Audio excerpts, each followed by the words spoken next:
Chapter 5. The good, the good news was that DW suddenly stopped singing. The bad news that she stopped because she had bumped into her mother. Slow down, sweetie. We can afford traffic. I put a traffic light in here. Mrs. Reed gave him DW a quick kiss.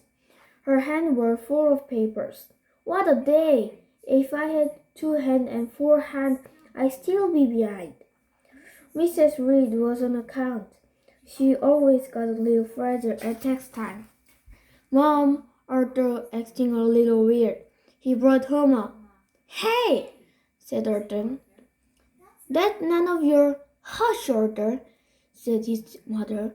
Not now, DW. I've got a few calls to make. She put her papers down on the counter. Arthur, what is this? Arthur cringed. That? Yes, that. She pointed to an envelope, the pale desk beside it.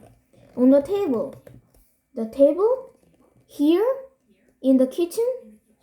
His mother folded her arms. Yes, the kitchen table. Since when does Pale eat there? Arthur let out a deep breath. He doesn't.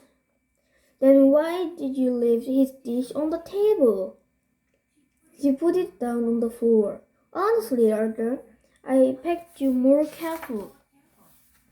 While Arthur fidgeted, Mrs. Reed picked the phone and dialed the number. She left a message with the secretary. That's my third try this afternoon. That man is just impossible to reach. She glanced at Arthur. Is everything all right? You look a little pale. Of course, said Arthur. I was just thinking about setting the table for dinner.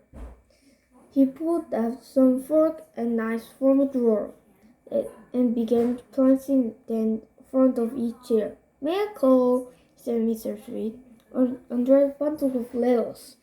He dropped them atop Arthur's envelope.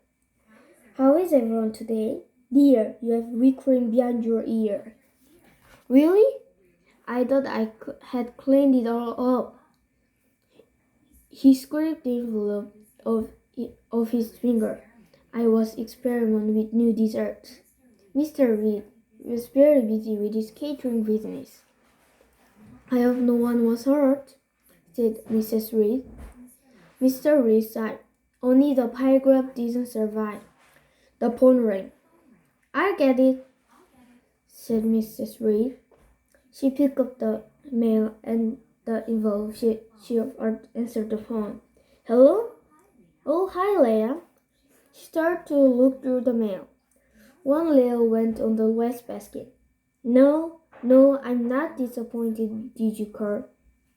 I was just thinking about her. She put the bill cider at Emma. I need some paperwork from it. She flipped through the magazine. Yes, I know. It's all due Monday.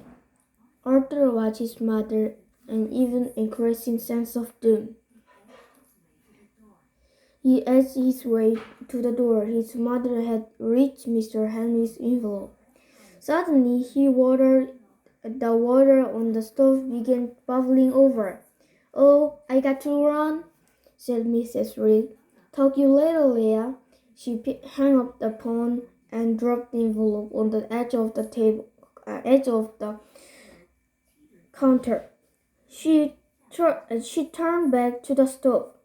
The envelope tripped her for a moment, and then fell into the wastebasket. Arthur slumped with relief. He was innocent.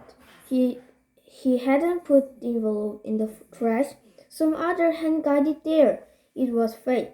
It was destiny. It was meant to be.